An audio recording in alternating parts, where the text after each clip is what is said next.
Allahumma salli wa sallim ala Sayyidi wa habibi wa tabibi qalbi wa jasadi wa ruhi Sayyidi Rasulillah Muhammad ibni Abdillah As-Sadiqil Amin wa ala alihi wa sahbihi ajma'in. Allahumma salli wa sallim ala Sayyidi wa habibi wa tabibi qalbi wa jasadi wa ruhi. Waalaikumsalam Farhan. Rasulillah Muhammad ibni Abdillah As-Sadiqil Amin wa ala alihi wa sahbihi ajma'in. Allahumma salli ala Sayyidina Muhammadin abdika wa rasulika nabiyil ummi wa ala alihi wa sahbihi wa barik wa sallim. Allahumma antalaha walau azman farrijha bifadli. Bismillahirrahmanirrahim. Assalamualaikum warahmatullahi ta'ala wabarakatuh. Alhamdulillah, segala puji dan syukur kita rafa' dan kita panjatkan kepada Allah Jalla wa'ala, kerana pada pagi ini Allah Ta'ala pilih kita sekali lagi tuan-tuan untuk bersama-sama dalam hashtag Santapan Rohani yang tak dapat tidak. Pada pagi ini kita akan mendengar suatu ungkapan ataupun satu nasihat.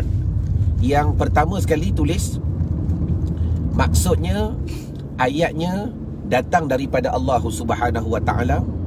Maksudnya kefahamannya datang daripada hadis Nabi SAW. Namun dia ada pula syarat dia. Syaratnya tuan-tuan jangan pergi cari. Jangan pergi cari. Kerana apa? Ya, walaupun setiap benda itu pada hakikatnya ada kebaikan, tetapi tak, kadang-kadang berusaha kepadanya haram. Berusaha kepadanya haram. Baik. Jadi sebelum saya nak sembang berkenaan pada pagi ni berkenaan setajuk yang best tuan-tuan, apa kata bantu saya dan bantu diri tuan-tuan, dan kalau boleh tag nama-nama mereka yang Allah Ta'ala uji dengan COVID-19 dan sebagainya, supaya pada pagi ini kita merenung sekejap. COVID-19 ini merupakan makhluk Allah Subhanahu Wa Taala yang sentiasa berzikir kepada Allah Subhanahu Wa Taala. Siapa setuju dengan kalam saya pada pagi ini? COVID-19 ni tak kira lah sekarang ni dah nama Delta ke Toyota ke dan sebagainya, merupakan satu makhluk yang Allah Ta'ala ciptakan, satu makhluk yang Allah Ta'ala adakan, yang makhluk ni sentiasa berzikir kepada Allah Subhanahu Wa Ta'ala. Cuma sebelum kita nak memahami macam mana COVID-19 ni satu makhluk yang berzikir kepada Allah Subhanahu Wa Ta'ala, sebelum daripada itu, jangan lupa tuan-tuan, apa khabar anda di sana pada pagi ini? Tolong jawab dengan bahasa yang begitu indah, dengan bahasa yang bermanfaat. Alhamdulillah Ustaz, saya sihat selagi mana ajal belum dijemput oleh Allah Subhanahu Wa Ta'ala. Itu satu. Yang kedua, saya nak tanya juga apa khabar batin anda pada pagi ini? Tolong jawab di ruangan komen, adakah batin anda sihat? Tak tahu nak jawab macam mana, saya bantu jawab. Tulis macam ni, Alhamdulillah Ustaz, batin saya sihat selagi mana diredai oleh Allah Subhanahu Wa Ta'ala. Jawab begitu, batin saya sihat selagi mana diredai oleh Allah Subhanahu Wa Ta'ala. Bermakna tuan-tuan dah mula belajar fokus. Tuan-tuan dah mula fokus. Zahir kita ini akan mati, batin kita ni akan mencari keredaan Allah. Selesai. Itu fokus yang paling penting yang perlu ada pada kehidupannya kita pada hari ini. Jadi terima kasih kepada tuan-tuan yang terus like dan share dan tag nama orang yang anda sayang. Sairul, ahlan wa sahlan. Haslina, apa khabar pada pagi ini? Baik. Jadi kembali kepada tajuk kita tuan-tuan. Hari ni saya nak sembang dalam keadaan santai. Setelah saya balik hantar orang pergi Space U8 untuk cucuk vaksin. Sekarang ni saya on the way balik ke office untuk bersama-sama dengan admin kita, dengan staff yang banyak membantu tuan-tuan dalam program. Dan jangan lupa 28-29 ni kita ada program belajar solat sebagaimana cara Nabi SAW. Rugi sangat bagi tuan-tuan yang tak pernah masuk, tak pernah belajar. Sebab kita membaca kitab dalam masa 2 hari, Alhamdulillah Allah Ta'ala permudahkan kami, kitab tu khatam selama 2 hari, melainkan bab yang di belakang saja. Bermakna fokus yang utama tu kita baca sampai habis. Nanti insyaAllah lah, kalau tuan-tuan yang nak join, nanti boleh tanya admin dan sebagainya. Itu program selama 2 hari, macam mana aku nak solat seumpama Nabi SAW. Baik, sambung. Jadi pada pagi ni tuan-tuan, saya nak sembang macam mana kita nak muhasabah ataupun kita nak cari kebaikan yang Allah Ta'ala jadikan. Itu matlamat kita pada pagi ini. Setiap benda ni tuan-tuan, kita tak boleh nafikan. Setiap benda, kalau tulis ayat ni power sangat. Satu ayat yang berbangsa tauhid ataupun yang berbentuk tauhid. Setiap perkara kalau tuan-tuan sandarkan ia kepada Allah, ayat dia, setiap perkara kalau kita sandarkan ia kepada Allah, sama ada sandarkan dalam bentuk tindakan, dalam bentuk perbuatan, dalam bentuk qada dan qadar, dalam bentuk sifat, apa benda pun, bila mana kalian mula sandarkan ia kepada Allah yang maha baik, pasti benda tu baik. Dapat tulis? Ni poin yang pertama. Sebab tu dalam nak memahami poin ini tuan-tuan, kita kena bijak dulu. Bukan bijak sana je, sini pun kena bijak. Saya ulang balik ayat tadi. Bila mana sesuatu perkara tu apa dia? Tak kira lah qada dan qadar ke, tindakan ke, perbuatan ke, sifat ke, yang kita sandarkan kepada Allah yang maha baik, confirm atau pasti tuan-tuan benda tu baik. Saya minta izin pakai spek mata boleh? Dia nampak kuat sikit foto matahari hari ni. Okey, saya ulang balik. Setiap perkara, berapa kali saya sebut dah? 3 kali kan? Setiap perkara kalau disandarkan ia kepada Allah, bukan kalau ikut istilahnya, bukan istilah kalau, memang sepatutnya kita kena sandarkan ia kepada Allah. Tetapi maklumlah, martabat manusia ni berbeza-beza. Ada yang tauhidnya kuat, ada yang imannya lemah, ada yang imannya kemas. Berbeza-beza kefahaman tauhid manusia. Jadi saya sebut kali keempat. Jangan stres tuan-tuan, audiens saya banyak ibu-ibu, bonda-bonda. Sebab tu saya suka ulang banyak kali. Sesuatu perkara, bila mana kita sandarkan ia kepada Allah yang maha baik, pasti benda tu baik. Pasti benda tu baik. Dah tak nampak pula komen tuan-tuan. Saya buka lah. Jadi bila mana kita sebagai seorang yang beriman dengan Allah dan beriman dengan Rasulullah SAW, kalau kita belajar tauhid tuan-tuan, kita yakin dah pada hakikatnya setiap perkara yang berlaku itu semua datang daripada Allah. Semua datang daripada Allah. Walau pada zahirnya buruk, tetapi kita kena faham dulu, dia tetap datang daripada Allah Subhanahu Wa Taala. Cuma kalau kita belajar ilmu tauhid, takkan benda maksiat pun, takkan benda buruk pun datang daripada Allah. Ya, dari sudut takdir. Tetapi dari sudut kepahamannya itu, adakah Tuhan redha? Memang datang daripada Allah. Tapi adakah Tuhan redha benda tu? Itu yang dinamakan istidraj. Namanya istidraj. Tuhan bagi dalam keadaan tak redha, Tuhan bagi dalam keadaan tak suka, Tuhan bagi dalam keadaan tak rahmat. Contoh, baik kembali. Jadi maknanya, bila mana kita memahami pada hakikatnya semua benda datang daripada Allah Subhanahu Wa Taala, wa imma daripada perbuatannya, sama ada daripada sifatnya, sama ada daripada qada dan qadarnya, dan kita maklum Tuhan itu bersifat dengan yang maha baik, pasti tuan-tuan, setiap perkara yang Allah Ta'ala jadikan tu pasti ada kebaikan. Jadi apakah poin yang kedua yang saya nak bawa datang? Cuba belajar setiap benda yang Allah Ta'ala jadikan, cari kebaikan. Walaupun pada satu sudut kita nampak buruk dulu. Sebab tu ada ulama menukilkan kepada kita satu ayat. Dah. Kadang-kadang nampak buruk kadang-kadang nampak baik kepada kita. Dah. Terima kasih kepada yang kongsi Asta.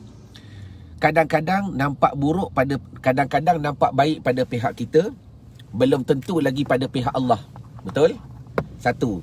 Kadang-kadang pada pihak kita nampak buruk, tetapi baik di sisi Allah. Nampak poin nombor 2 ni? Kadang-kadang ada setengah benda pada kita nampak baik. Baik benda ni. Pada Allah Ta'ala belum tentu, tuan-tuan. Di sisi Allah Ta'ala belum tentu. Dapat anak, baik tak? Baik. Seronok, siapa tak nak anak, tuan-tuan? Dah. Tapi kalau Allah Ta'ala tu maha mengetahui, besok dapat anak, anak tu mencelakakan diri dia, anak tu merosakkan diri dia. Mana dalil? Al-malu wal-banuna zinatul hayatid dunya. Harta dan anak-anak tu perhiasan. Kekayaan, semua seronok nak kaya. Betul? Tetapi Allah Ta'ala maha mengetahui. Kalau aku bagi kaya dekat engkau, aku kenal engkau lah. Dah, aku yang buat engkau. Aku kenal hati engkau tu macam mana. Kalau aku bagi sikit kekayaan, kau lupa semua. Sebab tu aku tahan. Allahu Akbar. Baik di mata kita, belum tentu baik di sisi Allah. Dah, sesak, tak ada rezeki, tak ada makan. Kadang-kadang di mata kita buruk. Di sisi Allah Ta'ala, tuan-tuan, belum tentu. Contoh,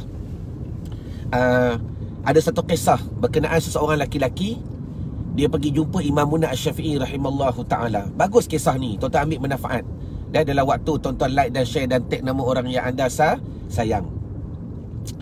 Satu hari seorang laki-laki berjumpa dengan Imam Syafi'i. Dia kata, ya Imam Munah, aku ni Allah Ta'ala ujilah, rezeki tak pernah cukup. Walaupun sehari aku dapat gaji 5 dirham, tak pernah cukup. Dan ada je benda-benda yang membuatkan aku rasa gelisah. Hidup tak tenang sebab rezeki tak pernah cukup. Maka bila dia minta nasihat dengan Imam Syafi'i, Imam Syafi'i kata apa?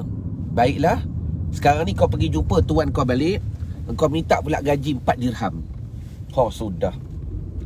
Peliklah kawan ni. 5 dirham sehari dapat gaji 5 dirham. Dah? Pun tak cukup. Imam Syafi'i kata, kau pergi jumpa tuan kau balik, kau pergi minta 4 dirham sehari. Bila mana dia dah rojok masalah dengan Imam Syafi'i, bila Imam Syafi'i bagi solusi, dia terpaksa ikutlah. Dah? Maka dia pun, tuan-tuan, pergilah jumpa dengan tuan dia, minta gaji, aku nak gaji 4 dirham satu hari. Dah? Setujulah oleh tuannya. Maka terus berlalu masa. Kemudian dia berjumpa Imam Syafi'i kali kedua.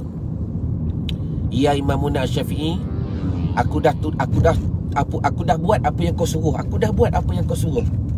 Tetapi entahlah, walaupun gaji aku sekarang ni sehari 4 dirham, masih lagi tak cukup. Ada je benda yang membuatkan hati aku gelisah, hidup tak tenang, keperluan rasa tak cukup. 2. Dengar dengan baik. Habis tu apa aku nak buat lagi untuk aku pastikan aku betul-betul tenang, dah cukup dah sebagainya. Imam Syafi'i kata apa? Kau pergi jumpa tuan kau balik, engkau minta gaji dia sehari 3 dirham. Garu kepala tuan-tuan dia ni. Allahumma salli wa sallim wa barik alaih. Garu kepala, minta 3 dirham. Maka bila dia rojak masalah dengan Imam Syafi'i, dia kena ikutlah. Dah, dia kena ikut. Dia jumpa Imam Syafi'i, dia jumpa tuan dia, dia minta gaji 3 dirham. Allahumma salli wa sallim wa barik alaihi wa ala alihi. Baik tuan-tuan, dengar dengan baik. Saya parking dah, jangan risau.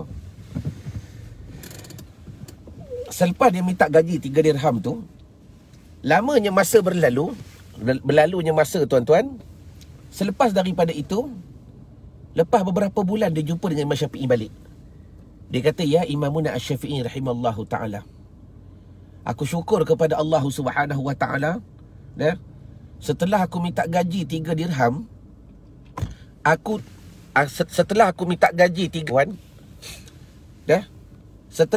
gaji 3 dirham, alhamdulillah, hidup aku senang, tak pernah rasa tak cukup, tak pernah rasa ada masalah, tak pernah rasa duit tak cukup makan.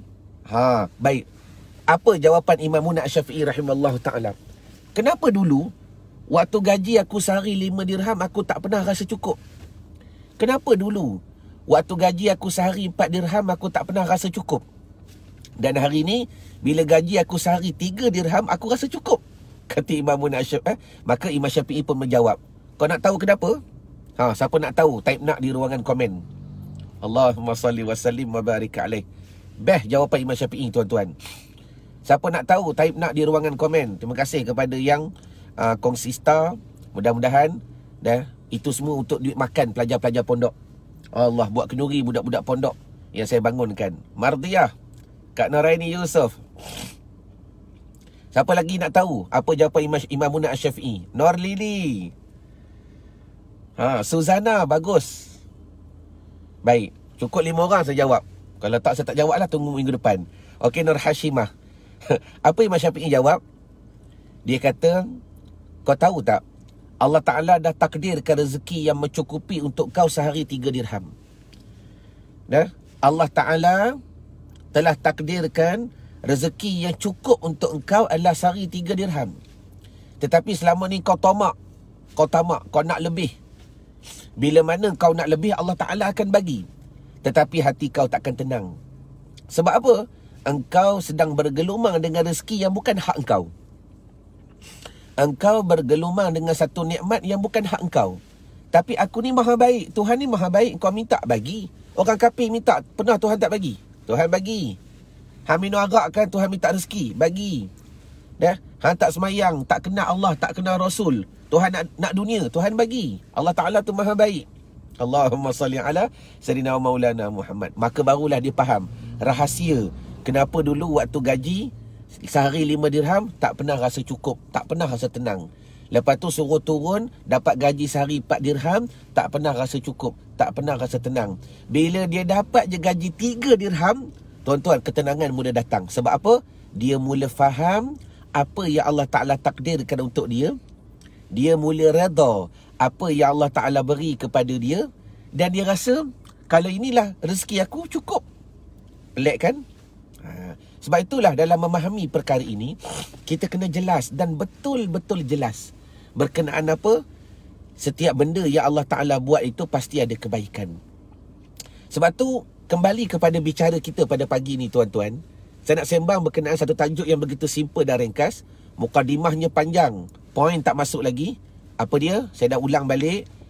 Kalau setiap perkara itu kita sandarkan ia kepada Allah yang maha baik, pasti perkara tu ada kebaikan. Satu, pasti ada kebaikan. Cuma carilah. Zahir nampak macam tak baik, tapi pasti ada kebaikan. Yang kedua, kadang-kadang baik di mata kita belum tentu baik di sisi Allah. Kadang-kadang buruk di mata kita belum tentu buruk di sisi Allah. Jadi, apakah hikmah yang kita boleh ambil pada pagi ini daripada dalil-dalil cerita ini, tuan-tuan? Begitu juga COVID-19. Pertama sekali yang saya nampaklah dari sudut positif. COVID-19 ni satu makhluk yang berzikir kepada Allah. Poin yang pertama, kita masuk poin yang seterusnya, tulis. COVID-19 ni satu makhluk yang sentiasa berzikir kepada Allah, memuji Allah Subhanahu wa ta'ala. Mana dalil? Dalam Al-Quran Allah Ta'ala sebut, setiap yang melata di alam ini memuji aku. Kalau mereka tidak memuji aku, la fasadata, nescaya binasalah mereka. Pokok berzikir memuji Allah. Rumput berzikir memuji Allah. Bukit berzikir memuji Allah. Setiap makhluk yang berada dalam dunia ini berzikir kepada Allah, memuji Allah. Kalau mereka tidak berzikir kepada Allah, la fasadata, nescaya binasa. Binasa. Maknanya, tuan-tuan, kalau COVID-19 ni tak berzikir kepada Allah, dia tak boleh hidup, dia tak boleh bernafas. Dia tak boleh hidup, dia tak boleh bernafas. Syaitan, ustaz? Dia tetap berzikir kepada Allah. Cuma dia engkar. Jadi kembali kepada bicara, saya nak bawa pula apa lagi bukti yang membuktikan bahawa COVID-19 ni, tuan-tuan, makhluk yang sentiasa berzikir kepada Allah. Jawapannya, tuan-tuan pernah tak muhasabah? Bila mana COVID-19 itu kena kepada seseorang, Apa yang berlaku? Cuba jawab secara live pada pagi ini dalam hashtag Santapan Rohani. Tuan-tuan melihat, tuan-tuan melihat dengan jelas sahabat kita, keluarga kita, adik-beradik kita, sahabat andai kita, yang Allah Ta'ala uji dia. Padahal Tuhan sayang. Yang Tuhan sayang dia, Tuhan hantar ke debu COVID-19. Jawab sekejap tuan-tuan, apa yang berlaku? Bila makhluk tu hinggap dalam diri dia, tapi saya dah ulang balik, jangan pergi cari. Bukan semua benda kebaikan kita boleh cari. Bahkan setengah benda haram. Rezeki yang lebih boleh cari. Tapi tengok, kadang-kadang haram. Apa bukti je bila mana COVID-19 ni kena kepada sahabat kita? Betul, Wan Aswad. Kalau kita melihat tuan-tuan, orang yang kena COVID-19 ni, Allah, lidah mereka sentiasa berzikir kepada Allah. Sebab vaksin tu menghidupkan mereka dengan zikrullah. Allahu Akbar. Bukan satu, bukan dua, bukan tiga, bahkan banyak dah WhatsApp, mesej yang saya terima. Semalam terima lagi. Dia hantar voicemail tuan-tuan. Dia mulakan voicemail dengan zikir. Allah, ya Allah Ustaz, ya Allah Ustaz, ya Allah Ustaz. Astaghfirullahalazim Ustaz, tolong doakan Ustaz anak saya Ustaz. Pagi, petang, siang, malam saya berdoa kepada Allah. Ni tiba-tiba pula menantu pula kena COVID-19. Menantu pula kena COVID-19. Apa yang berlaku? Yang kena COVID-19 menantu dia. Sampai dia pun pagi, petang, siang, malam berzikir kepada Allah. Oh, hebat saya kata. La ilaha illallah. Tak sangka saya tuan-tuan, makhluk COVID-19 ni hebat sungguh. Bukan dia ajak orang berzikir, sampaikan orang lain yang tak kena pun berzikir. Dah lah dihidupkan hati. Betul. Ustaz kata ingat mati tuan-tuan. Okey, nak cerita ingat mati ni. Ada seorang yang saya kenal, memang rapat tuan-tuan, memang rapat. Allahumma salli ala Sayyidina wa Maulana Muhammad. Kalau tuan-tuan dengar cerita ini kisah benar yang berlaku dalam diri saya sendiri. Saya nampak dengan jelas, ya Allah, inikah makhluk yang kau hantar untuk mereka? Tapi saya ulang balik, jangan pergi cari. Pergi cari itu haram. Cari mana tempat sarang COVID-19 aku nak pergi. Haram. Allahumma salli wa sallim wa barik alaih. Cerita kisah benar. Ada sahabat saya tuan-tuan, Allah Ta'ala uji dia stage 4. Stage yang keempat. Pada pagi itu, saya bangun nak pergi kencing. Pukul 4 pagi. Bukan bangun nak pergi solat. Saya bukan kuat solat malam. Tuan-tuan kuatlah, hebat solat malam. Saya tak, malas. Saya bangun pukul 4 pagi. Tuan-tuan, Allah Ta'ala takdirkan bangun, jaga nak pergi kencing. Lepas tu handphone bunyi. Handphone saya berbunyi 1, 1, 1, 1, 1. Banyak sangat. Apa dia? Rupa-rupa sahabat saya yang Allah Ta'ala uji stage 4 ketika itu, dah pakai apa tu? Nap. Nebulizer, dah pakai nap dah, untuk membantu pernafasan dia. Allah, segala amanah dia diberi kepada saya. Dia kata, Ustaz, saya tak lama dah ni, tolong bantu saya selesaikan semua kafarah-kafarah saya. Saya baca menggigil. Wallahi, saya baca menggigil. Dia bagi amanah banyak. Kafarah tu, kafarah ni, kafarah tu, kafarah ni. Hutang tu, hutang ni. Bukan hutang dengan makhluk dia tak ada. Alhamdulillah, dia orang yang hebat tuan-tuan. Cuma dia risau hutang dia dengan Allah. Apa yang saya nampak? Saya kata hebatnya makhluk COVID-19 ni.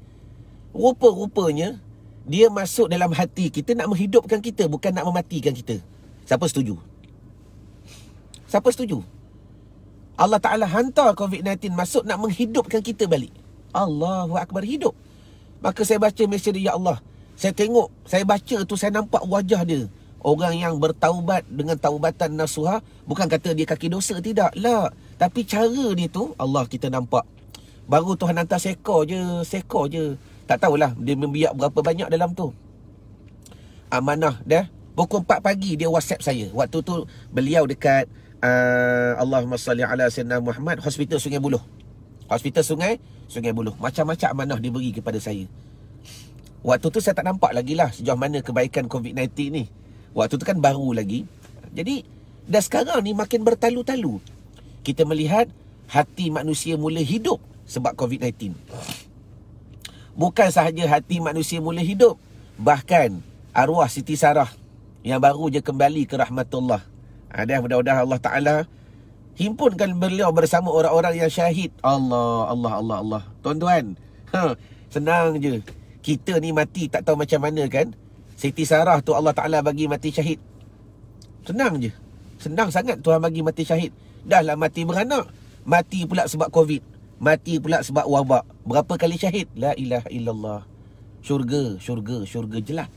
Syurga, syurga, syurga. Amin ya rabbal alamin. Bukan kita mendahului Tuhan, kita membenarkan hadis Nabi SAW.